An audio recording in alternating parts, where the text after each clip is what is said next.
High in the halls of the kings who are gone. As they approach Moat Cailin, the ancient fortress of the first men which guards the neck, Catelyn is relieved that they are not too late. She is accompanied by Sir Brynden Tully, Sir Willis and Sir Wendell Manderley with their 1,500 men, including 20 knights and 200 mounted men. Their father, Lord Wyman Manderley, who is too fat to sit a horse, has remained to see to the defences of White Harbour, but has sent his 2 stout sons, who would have been the fattest men Catelyn had ever seen had she not met their father. Sir Brynden, upon seeing the fortress, thinks it is a death trap. Most of the ancient fortress has long since rotted away, leaving only 3 of the 20 towers. Catelyn reassures him that, according to her husband, it is more formidable than it seems. The 3 remaining towers command the only causeway across the impenetrable bogs of the Neck. To assault any one of the towers, an enemy must wade through waist-deep muck and lizard-lion-infested moats, then climb the moss-covered towers, while exposed, to attack from the other 2 towers. In addition, there are also supposed to be cold, vengeful ghosts of the north that hunger for southern blood. Sir Brynden jests that he, as a southern, should not linger in this place. Catelyn heads for the gatehouse tower, understanding the Lone Stark banner to mean that Robb has made his seat there. She arrives to find Robb surrounded by his father's bannermen in a draughty hall. At first, Robb does not notice Catelyn, but his wolf does. After his bannermen fall quiet, her son looks up and is happy to see her. Each of the lords pay their respects, Theon Greyjoy being the last. He expresses surprise at Catelyn's presence, so she explains that she learned Robb had called the banners when she came ashore at White Harbour. Then she introduces the Manderley brothers and her uncle. When Robb asks, Catelyn explains that she has sent Sir Roderick back to Winterfell to act as castellan and to assist Maester Luwin in military matters. As some of the lords gave Catelyn reassurance that Winterfell is safe, Lord Roose Bolton states that it is rumoured she holds Tyrion Lannister, who would be a good hostage. Catelyn admits she lost the dwarf because the gods saw fit to free him with the help from her sister. Speaking of Lysa, Catelyn recalls that before leaving the Eyrie, she attempted to convince her sister to let her take Robert Arryn as a fosterling, but Lysa's rage had been frightening. Catelyn then sends the bannerman and Theon away to speak to Robb alone.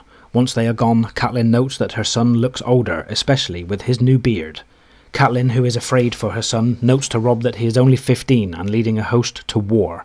Robb insists that there was no one else. Catelyn argues that he could have given command to any of the bannermen or even Theon, although he would have not been her choice.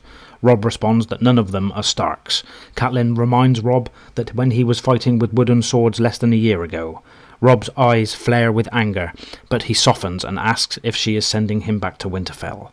Catelyn explains that she cannot do such a thing. If she did, the bannermen would lose respect for him, which would hurt him when he becomes Lord of Winterfell one day. Robb's relief is obvious. Robb asks if Catelyn knows about Lord Eddard's capture, and she says she does. Robert's sudden death and Eddard's fall scarred her greatly. Catelyn asks about the girls, and Robb tells her that letters addressed to each of them from Sansa arrived at Winterfell. Robb returns with a crumpled parchment and hands it to her. She reads it with concern, giving way to disbelief, then to anger, and then to fear. She exclaims that it is Cersei's letter, and that they have Sansa hostage and mean to keep her. Robb points out that there is no mention of Arya, and that he was hoping Catelyn still held Tyrion to exchange for his sisters. Robb then asks about the Knights of the Vale and is told that Lysa will do nothing. Only one Knight of the Vale will ride to war. The best, Sir Brynden Tully. Robb asks Catelyn what they are going to do with the 18,000 men he does have. Catelyn can tell that Robb is caught in indecision, which will not do. Knowing he is worried about his father and sisters, Catelyn explains to her son that if he goes to King's Landing to bend the knee, he will never be allowed to leave, and if he retreats to Winterfell, his lords will lose respect for him. In either case, Cersei can then do as she likes to her captives without fear. Their only hope is that Robb can defeat the Lannisters in the field. Cersei cannot harm her captives because she will need them as hostages if things go against her. However, if Robb loses, there is no hope for any of them, and they will suffer the fate of the Targaryen children. There is naught but stone at the heart of Casterly Rock. Robb states that it makes it simple. He will not lose. Catelyn then asks about the situation in the Riverlands. Robb informs her that the war has begun. A fortnight past, Sir Jaime smashed the Tully forces led by Lord Vance and Piper at the Golden Tooth, and is now advancing on River Run. Meanwhile, Lord Tywin Lannister has come up from the south with an even larger army. This army ambushed the party of Lord Beric Dondarrion sent to bring Gregor Clegane to justice, killing Raymond Darry and most of the men from Winterfell.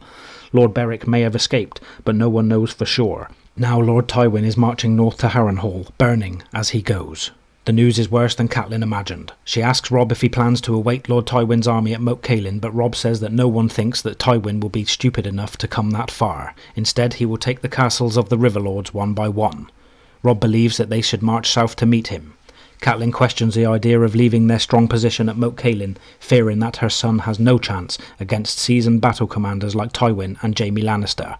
Robb explains that his supplies are running low and that an army the size of his cannot live off this land forever. Now that Lord Manderly's force has arrived, they need to march. Catelyn realises the truth in what he says, remembering that Robb's is not a standing army, but a levy of fishermen and farmers that will not stay cohesive if left idle. Declaring that marching is all well and good, Catelyn asks Robb where he plans on marching to. Again, Robb is uncertain. The Great John believes that they should take the battle to Lord Tywin, while others think that they should join with Sir Edmure Tully to defend Riverrun. Catelyn tells her son that, since he appointed himself battle commander, he must command. He cannot appear indecisive in front of his lords. Catelyn asks Robb again what he intends to do. He declares that both plans have their merits, but he does not think a commander as experienced as Lord Tywin will be easily surprised, and his forces are too strong to defeat easily. Robb decides to have his infantry continue down the King's Road, but to send his horse across the Green Fork and then south to relieve Riverrun. This will put the river between his two forces, but also between Tywin and Jaime. However, the only available crossing of the Green Fork is at the Twins, which is controlled by House Frey. Although a bannerman to House Tully, Lord Walder Frey has never been the most loyal. All Catelyn can think of is that the late Lord Frey failed to arrive at the Battle of the Trident until after the battle was done. She tells Robb that her father has never trusted Lord Walder, and that he should not either. Catelyn, impressed by Robb's plan, asks who will command each force. Robb informs her of his plan to lead the mounted forces to Riverrun himself, while command of the main army of foot soldiers moving south to intercept Lord Tywin will be given to the Great John. In an attempt to show Robb his error, Catelyn points out that his father considered the Great John one of the most fearless men, but that his father is not fearless. He is brave, and that is different. Robb considers and decides that he needs a man of caution and cold cunning to lead the main force. Robb realises that he should put Roose Bolton, whose cold cunning scares even him, in command. Hopefully Bolton will scare Lord Tywin as well. Robb states that he wants Catelyn to return to Winterfell. She insists that her father is dying, and her brother is surrounded by foes. Her place is with them at Riverrun. I demand a trial by combat.